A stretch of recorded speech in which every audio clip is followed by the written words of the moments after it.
Bana, kupitia video ambayo ilivuma katika mitandao ya kijamii usiku wa kuamkia Pasaka, yani Jumamosi ya kuamkia Pasaka, ikiwaonyesha mabinti watatu, wawili wakimshambulia binti mmoja, wakimpiga huku wakimchoma nywele za kichwani. Hiyo ni moja ya ukatili wa kijinsia kwa mujibu wa sheria za Tanzania. Video ile iliyosambaa katika mitandao ya kijamii mara nyingi ilimtagi Waziri wa Maendeleo ya Jamii, Jinsia, Wanawake, Wazee na Watoto, Daktari Dorothy Gwajima, ambaye kwa namna moja au nyingine alipata kushuhudia picha mjongeo zikionyesha binti mmoja akifanyiwa unyanyasaji na mabinti wawili ambao wanasemekana kuwa ni mabinti wa chuo kikuu. Dorothy Gwajima, ambaye anahusika na kitengo cha ukatili wa kijinsia, hakuvunja ukimya baada ya kuona malalamiko ya wadau yakimtaja kwa nini yeye amekaa kimya kuhusiana na sakata hilo. Sasa wacha ni kurudishe nyuma kidogo. Ugomvi wa mabinti ambao ulikuwa ukionyesha mabinti watatu, wawili wakimshambulia binti mmoja, chanzo chake kilikuwa ni ugomvi ambao ulihusiana na mapenzi. Mabinti ambao walionekana kwenye video wakizozana, inasemekana wote walikuwa ni wapenzi wa mtu maarufu nchini Tanzania ambaye anajulikana kama Mwijaku. Mwijaku ambaye yeye anaishi jijini Dar es Salaam, ambaye tayari ana mke ambaye anakaa naye. Inasemekana alikuwa anatoka kimapenzi na mabinti ambao walionekana kwenye video wakizozana. Mabinti wale, mmoja alifanyiwa unyanyasaji akichomwa nywele za kichwa, akipigwa mpaka kutolewa makovu yaani ngeu, wengine wakimsababishia athari mbalimbali za kimwili na kiafya kwa ujumla. Sasa kelele za watu zimeonyesha kwamba kuto kufurahishwa na kitendo ambacho kimefanywa na mabinti ambao inasemekana ugomvi wao ulianza chanzo kuwa ni cha kimapenzi, kuwa mabinti wale watatu walikuwa wakitoka kimapenzi na mwanaume ambaye anajulikana kama Mwijaku. Idara ya ukatili wa kijinsia, maendeleo ya jamii, wanawake, wazee na watoto, ambayo iko chini ya Waziri Daktari Dorothy Gwajima, ambaye kwenye moja ya video zilizokuwa zikipostiwa alitagiwa kwa mara nyingi sana.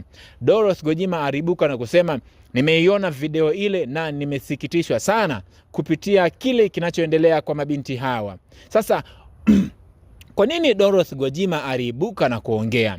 Dorothy Gwajima aliibuka na kuongea kwa sababu ya malalamiko ya wadau ambao walisema mabinti wale watatu wamekamatwa. Kwa nini huyu ambaye ameonekana ni sababu hajakamatwa? Siku ya hii leo kupitia ukurasa wa mitandao wa kijamii, Daktari Dorothy Gwajima ameripoti kuwa Mwijaku ambaye anaonekana kama ndio chanzo cha mabinti wale kuzozana atapelekwa katika kituo cha polisi kwa ajili ya kufanyiwa mahojiano ili kujua ukweli ni upi na usio ukweli ni upi. Ikiwa mmoja wa mabinti ambao walikuwa wakizozana kwenye picha mjongeo ambaye alijulikana kwa jina huku wengine hawakujulikana kwa jina, Mary Mwijaku alitishia kujinyonga akituma meseji kwa wazazi wake akisema, waambieni sakata ambalo linaendelea waniachie. Ikiwa wataendelea kufuatilia au kunipa kesi ya kwenda mahakamani, mimi nitajinyonga. Mimi nimenukuu meseji ambazo zimesambaa zikionyesha kuwa zilitumwa na Mary Mwijaku akiwa kama binti aliyekuwepo kwenye picha mjongeo kati ya mabinti waliokuwa wakizozana, ambao chanzo cha mzozo ilikuwa ni ugomvi wa kimapenzi wakimgombania Mwijaku.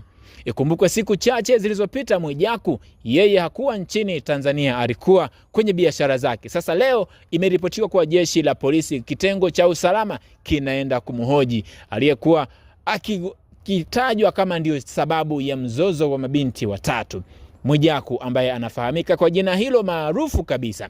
Wengi tukitaja Mwijaku, najua hapo ulipo utakuwa unamfahamu. Nimemweka kwenye picha hapo ambayo unaiona. Huyo ni Mwijaku ambaye alionekana kama ndio chanzo cha mabinti watatu kugombana kwa sababu za kimapenzi. Kumbuka hii ni Flow Updates na hii ni Flow Habari. Kwa yote yanayojiri kumhusu Mwijaku yanaendelea kutiririka katika peji yetu. Cha msingi ni kusubscribe, kucomment, kulike na kushare video zetu. Unabonyeza alama ya kengele kwa ajili ya kupata taarifa mpya kutoka kwenye peji yetu. Mimi ni Flow Winnie. Kumbuka siku chache zilizopita tumefiwa na Papa Francis. Pasaka haijawa njema kwa Wakristo, imekuwa njema kwa takriban siku moja tu. Siku ya pili kifo cha Baba Papa Francis. Mungu ailaze roho yake mahala pema peponi. Wote tuseme amen.